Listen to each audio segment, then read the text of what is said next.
શું તમે જાણો છો ખોડિયાર માતાનું નામ ખોડિયારમાં જ કેમ રાખવામાં આવ્યું અને તેમનું વાહન મગર જ કેમ છે? 8 ભાઈ બહેનોમાં ખોડિયારમાં જ કેમ પ્રખ્યાત થયા, બીજા ભાઈ બહેન કેમ નહીં? તો ચાલો જાણીએ માં ખોડિયારનો ઇતિહાસ. ખોડિયાર માતાજી જ્ઞાતિએ ચારણ હતા. તેમના પિતાનું નામ મામડિયા અથવા મામૈયા અને તેમના માતાનું નામ દેવળબા અથવા મીણબાઈ હતું. તેઓ કુલ 7 બહેન અને 1 ભાઈ હતા. ભાવનગર જિલ્લાના બોટાદ તાલુકાના રોહિશાળા ગામમાં મામડિયા નામે એક ચારણ રહેતા હતા.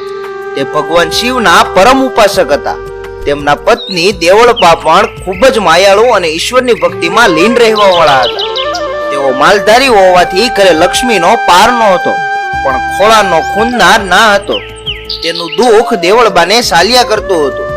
મામડિયા અને દેવળ બંને ઉદાર અને માયાળુ હતા. તેમના આંગણે આવેલો કોઈ દિવસ ખાલી હાથે કે ભૂખ્યા પેટે પાછો ના જાય એવો આ ચારણ દંપતીનો નિયમ હતો. તે સમયે ભાવનગર જિલ્લાના વલભીપુરમાં શિલાદિત્ય નામના રાજા રાજ કરતા હતા, જેને મામડિયા ચારણ સાથે ગાઢ મિત્રતા હતી. મામડિયા ચારણ ન આવે ત્યાં સુધી શિલાદિત્યને દરબારમાં જાણે કે કંઈક ખૂટતું હોય તેમ લાગતું હતું. વલભીપુરના રાજવી શિલાદિત્યના દરબારમાં કેટલાક ઈર્ષાળુ લોકો પણ હતા. તેમને રાજા અને મામડિયા વચ્ચેની મૈત્રી આંખમાં કણાની જેમ ખૂંચતી હતી. એક દિવસ રાજાના મનમાં બહુ ચાલાકીપૂર્વક એવું નાખવામાં આવ્યું કે મામડિયો નિસંતાન છે, તેનું મોં જોવાથી અપશુકન થાય છે, જેથી ભવિષ્યમાં આપણું રાજ પણ ચાલ્યું જશે. એક દિવસ મામડિયા પોતાના નિત્યક્રમ મુજબ સવારમાં રાજમહેલમાં આવીને ઉભા રહ્યા. શિલાદિત્ય કઈ બોલ્યા ચાલ્યા વગર જ એક જ વાક્યમાં બોલ્યા કે આપણી મિત્રતા હવે પૂરી. તેમ કહી શિલાદિત્ય પોતાના મહેલમાં ચાલ્યા ગયા. આમ તેને જે લોકો સામે મળ્યા તે વાંજિયા મેણા મારવા લાગ્યા. તેનાથી ખૂબ જ દુઃખી થઈને મામડિયાએ વલભીપુરથી પોતાના ગામ આવી પત્નીને રાજા સાથે થયેલ વાત કરી. મામડિયાની જિંદગી હવે તો ઝેર જેવી લાગવા માંડી. પહેલેથી જ ભક્તિમય જીવન જીવતા મામડિયાએ ભગવાન શિવના ચરણમાં માથું ટેકાવ્યું અને શિવાલયમાં શિવલિંગની સામે બેસીને નિશ્ચય કર્યો કે તેમની વાત ભગવાન નહીં સ્વીકારે તો તેઓ પોતાનું મસ્તક ઉતારીને કમળ પૂજા ચડાવશે. મામડિયો ભગવાનની આરાધના કરવા લાગ્યો. આમ છતાં ભગવાન શિવે કઈ સંકેત ના આપ્યા, તેથી મામડિયા પોતાનું મસ્તક તલવારથી ઉતારવા લાગ્યા. ત્યારે જ ભગવાન શિવ પ્રસન્ન થયા અને કહ્યું કે પાતાળ દેવતાના નાગ દેવતાની નાગપુત્રીઓ અને નાગપુત્ર તમારે ત્યાં 7 પુત્રીઓ અને પુત્ર તરીકે જન્મ લેશે. આ મામડિયા તો ખુશ થઈ ગયા અને ઘરે જઈને તેની પત્નીને વાત કરી. તેમની પત્નીએ ભગવાન શિવના કહેવા મુજબ મહાસુદ આઠમના દિવસે 8 ખાલી પારણા રાખી દીધા, જેમાં 7 નાગણીઓ અને 1 નાગ આવી ગયા, જે તરત જ મનુષ્યના બાળ સ્વરૂપે પ્રગટ થયા.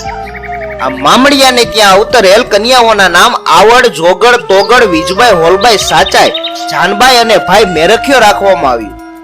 ખોડિયાર માતાજીનું નામ પાડવા પાછળની એવી કથા જાણવા મળે છે કે એક વખત મામડિયા ચારણના સૌથી નાના સંતાન એવા મેરખ્યાને ખૂબ જ ઝેરી ગણાય તેવા સાપે દંશ મારી દીધો હતો, જેની વાત મળતા જ તેના માતા પિતા અને 7 બહેનોના જીવ અધ્ધર થઈ ગયા અને ઝેર કેવી રીતે ઉતરે તેનો વિચાર કરતા હતા.